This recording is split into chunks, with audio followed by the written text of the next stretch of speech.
ने गोदी में खिला रही थी और एक दिन प्रभु का जन्म नक्षत्र आया। अब तो मैया को कोई ना कोई बहाना चाहिए, गाना बजाना हो, उत्साह मने। तो जन्म का नक्षत्र आ गया तो कहा आज कन्हैया के जन्म का नक्षत्र है। और बुलाया नाई, बोले जाके लगा दो दवाई, दे दो, सब जगह बुलवा कि लाला का जन्म नक्षत्र है और गाना बजाना होगा। तब तक महाराज लाला सो गए तो उठा करके लाला को पालने में झुला दिया।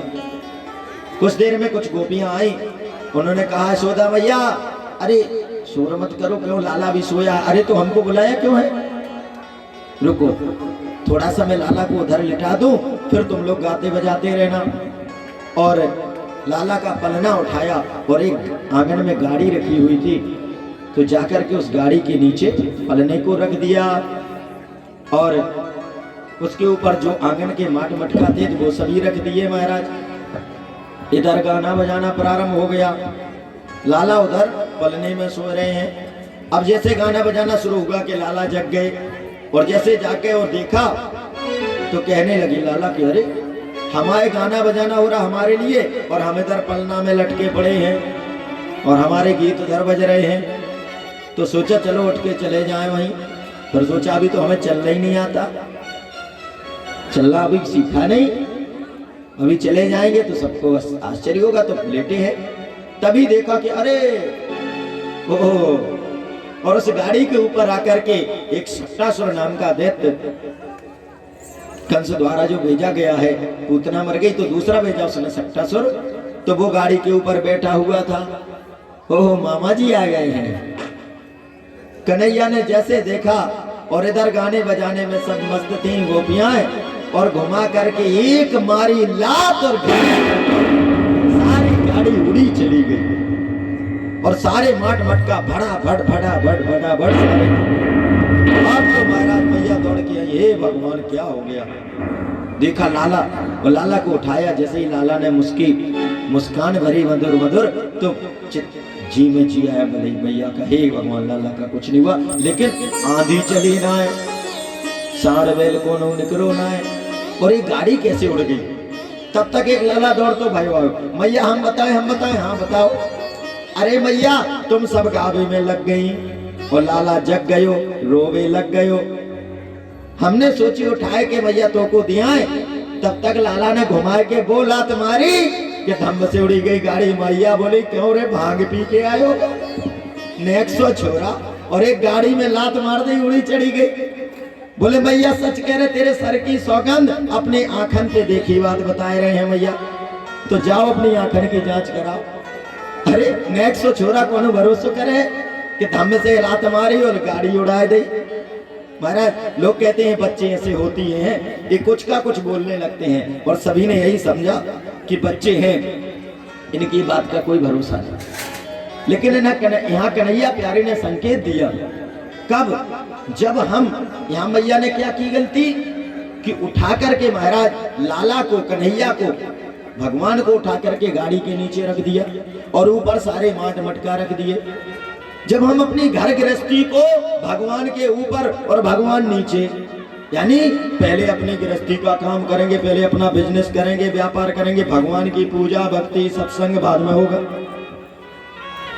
जब हम भगवान को नीचे और अपने काम को और अपने धंधे को, व्यापार को, फैक्ट्री को, सबको आगे मानते हैं, भैया हमको कहाँ टाइम ना ये कथा सुनने का, सत्संग करने का, फैक्ट्री चल रही है। तो फिर कन्हैया एक लात मारते हैं और पता चला, बोले क्या हुआ, बोले रात में फैक्ट्री में एक सिलेंडर फट गया, आग लग गई, 150 आदमी मर गए, केस अलग से लग गया, सबरी फैक्ट्री धड़ाम हो गई, करोड़ों रुपए का नुकसान हो गया।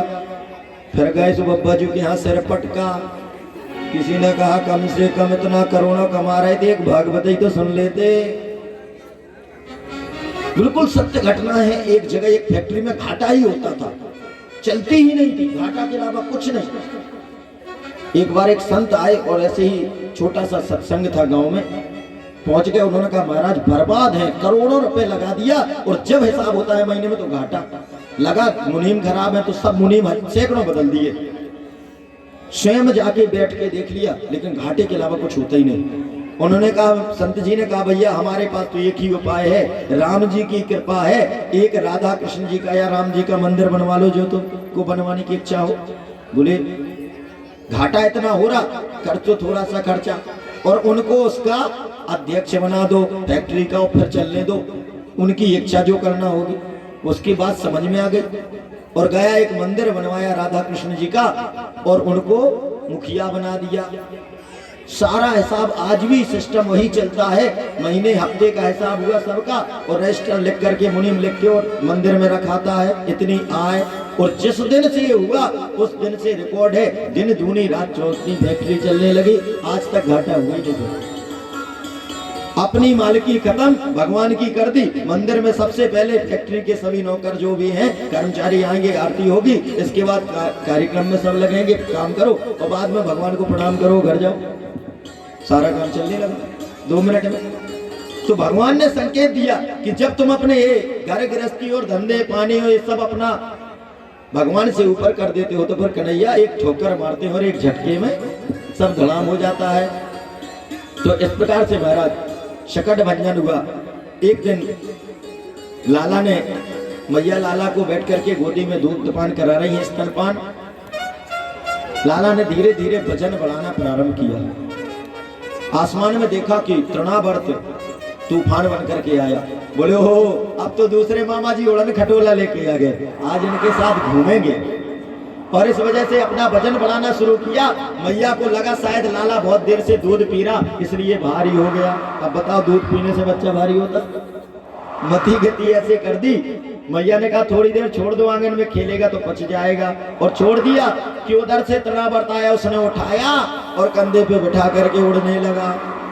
सब जगह कन्हैया देखते जा रहे एक एक जगह। बोले अभी आगे चल के चोरी करनी है, और चोर वही है जिसको रास्ते रास्ते का मालूम हो। अभी माखन चुराना है तो एक एक छिपी गली, लुकी गली, राधा गली, सब गलियां देख रहे हैं। और जैसे ही ब्रजभूमि से, गोकुल से बाहर जाने लगा, कन्हैया ने वजन बढ़ाना शुरू किया। अब तो बैराज तृणावर्त कह रहा कि हे भगवान, एक बच्चा है कि पत्थर है? मुझे लगता है मैं धोखे में नंद बाबा के आंगन से कोई काला पत्थर तो नहीं उठा लाया। कन्हैया कहते, अरे मूर्ख, मेरे भक्त पत्थर में भी मुझे देखते हैं और तू मुझ में पत्थर देख रहा है। मैं साक्षात परमात्मा हूं, मुझ में पत्थर देख रहा, चल तेरा सिर पत्थर से ही कटकेंगे। और ऐसा वजन बढ़ाते हैं गर्दन पे कि नीचे आकर के धड़ाम से पत्थर पर गिरता है और तृणावर्त का उद्धार हो जाता है। और इस प्रकार से महाराज कन्हैया